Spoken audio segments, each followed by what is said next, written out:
Okay, hello everyone. I am going to go over a couple of key understandings as it pertains to the new European civilizations or civilization. It's really important as we move into the next piece, like the next bit of our course, that you understand how Europe, that civilization, was actually formed. And so the new European civilization was actually formed by three major elements, and that's the Germanic tribes. It's important for you to understand the Germanic tribes. The legacy of the Roman Empire, so you have to kind of understand what the implications of the Roman Empire was, and then the church itself. So I'll do something a little different. I'm going to just kind of go through my notes. You're more than welcome to print these off, but what I'm going to do is kind of walk you through some of the important key concepts.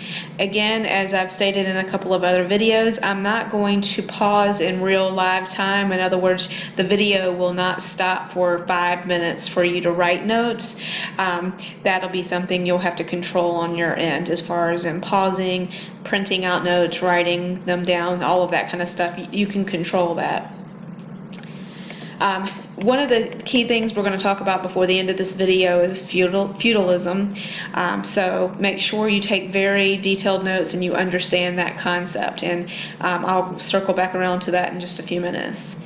But essentially what you need to understand is by the 1100s, the European monarchs began to build strong states. So what led up to that? The new civilization that arose in Europe, while that was going on, the Byzantine Empire was creating its own unique civilization, and that was occurring in the Eastern Mediterranean. So kind of had those two things in your mind as simultaneous events. So the impact today, the events that occurred during this time period still impact our lives today, because what ends up happening is the religious implications and the political implications that still impacts people in today's society. Religious and political conflict and the way kind of lines are drawn, that did not happen overnight. So we're really digging back into those beginnings. A lot of the ancient Roman literary works exist today because of the work that monks did by actually copying them. So in addition to the feudal system, we're also going to talk about English common law. So I don't mean English like England. I mean, because obviously you guys know the basic story of America. What I mean is the American legal system. Charlemagne and the Carolingians, it actually is pronounced with a J. That's important for you guys to kind of understand who those people were and what they did. So again, this would be a great time for you to kind of write notes if you haven't already done that. But what I'm going to lead to, and again, you'll pause on your own and then you'll continue to play this. What I'm going to go to is the implications. So you pause, you write, you take notes. We're going to keep going. We're really talking about domination and the way people try to control land and how that can or cannot work. So in other words, the Carolingians, they were able to bring stability and progress to Northern Europe, and also a portion of the West also enjoys some military and political security. So when we talked about the development of city-states into empires, this is one of the implications, this is one of the consequences, is when you have more land, when you control more people, or you are trying to control more people, you have to worry about the political or the military security, and so that's really what you need to kind of delve into as you read through your chapters and your notes, is what the implications of these empires are. And so obviously that accomplishment didn't last. The Frankish Empire did not endure, partly because it didn't have the economic basis to support the same way that the Romans did. So then you start to have Muslim conquest and commercial activity, and that's successful, and therefore you start to see a lot of these different religious religious divisions. Remember that church and state was not separate for many, many years. That's a very modern concept, the separation of church and state. So when we talk about the Catholic Church, when we talk about Christianity, when we talk about Islam and the Muslims, this is synonymous with the governments as well. So what was really impressive about the achievements of the Carolingians, I can't say that word, Carolingians, maybe you guys will practice. What was impressive about their achievements? So basically, they were working towards that unifying the government system, and that's really an implication when we talk about empires, is how they're controlled. And so they were not able to counteract basically the decentralization of political, military, and economic activity. And so that was an issue for them. And that's when this system of government, referred to as feudalism, attempted to provide some stability. So we're going to look at how feudalism helped provide that stability. And of course, people, are going to flock towards economics. And so the church was very much involved in the financial state of affairs. So finances, politics, economics, the government, the church, we're really talking the same talk during this time period. So as Roman and Germanic cultures and institutions were merging, the Franks played a significant role. But why? How? So the kingdom was not only the most enduring, so long-lasting, but it also became one and the same with the church. So the Franks and the church kind of partnered up together to create a stronghold. And then that's when you want to start looking at Clovis.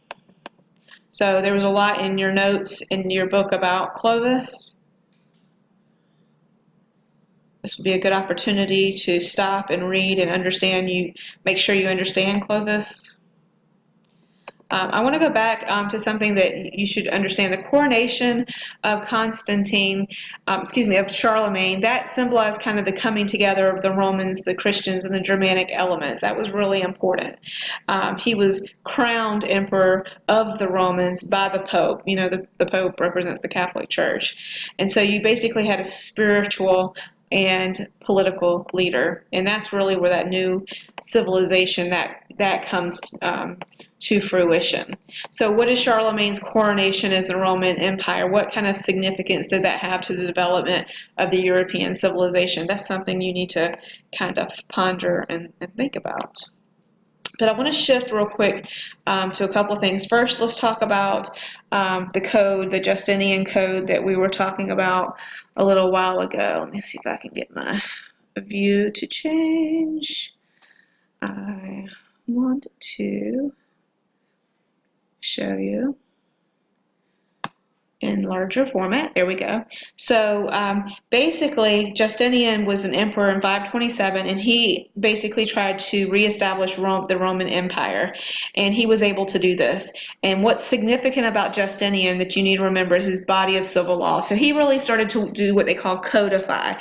So if you ever see, like on TV shows or movies, or maybe you've heard in real life people talk about codes, like that's civil code, that 1843, you can't park on the side of the curb because of Civil Code 1823 Part B. So basically our laws, they're written into numbers, and they're organized. And so this idea goes all the way back to the 500s. So that's, I think, pretty significant as far as an implication on the rest of history.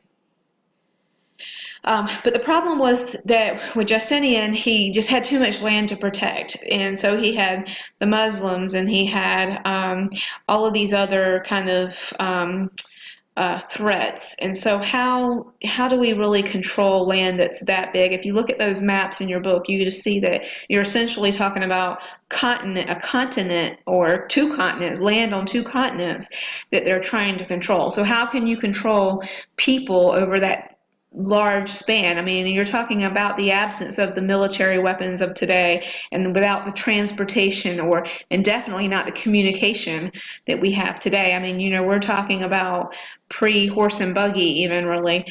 So how can you control people over these long distances? really try to put your mind frame back into that time period. And so that's when we're going to, and here's just a map to understand, you know, the significance of the people that they were trying to control. We're going to fast forward because I want to really talk to you about feudalism. So basically, people began to turn their land. They began to basically militarize the way that they control. So in other words, you get to be nobility. You get to be deemed important as long as you help protect the land. But that was your job. And so this is not something unique to Europe. You'll see here that this also arose in Japan and about 800 to 900 as well. So you'll see the different language that's used on this slide here about the vassal. So basically it was military service for land. So you protect the land, or you protect basically the empire. You protect the empire and you get land. You see a lot on movies about knights, and you see here you've got your royal vassals and then you've got your knights. So the knights they pledged allegiance to those that were controlling that piece of land. Let me go back to that. So hierarchy is the word that comes to mind for you to understand this. You know, the king cannot, one person, control a whole continent or lands across so many thousands and thousands of miles. So it's a hierarchy. And so again, the concept's pretty simple. You get a piece of land in exchange for fighting. Probably heard the word fiefdom before. I'll just remind you, pausing, taking notes is a good strategy.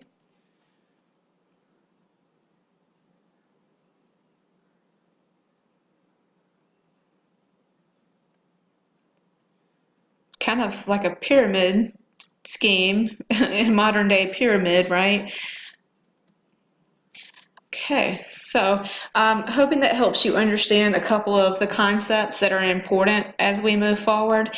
And that's what I'll do with our lecture notes, is I'll dig into a particular topic. So I dug into the concept of how city-states became empires, and then feudalism became one of the major concepts, or excuse me, one of the major mechanisms that was a result, or basically it was needed. To have an empire, you needed to have some way to control the people. There's a lot of implications to empires, but also I really hope that you dig into the videos and the notes so that you can kind of understand the development of Europe and the development of not just the continent and the countries, but the religious implications and the economic implications.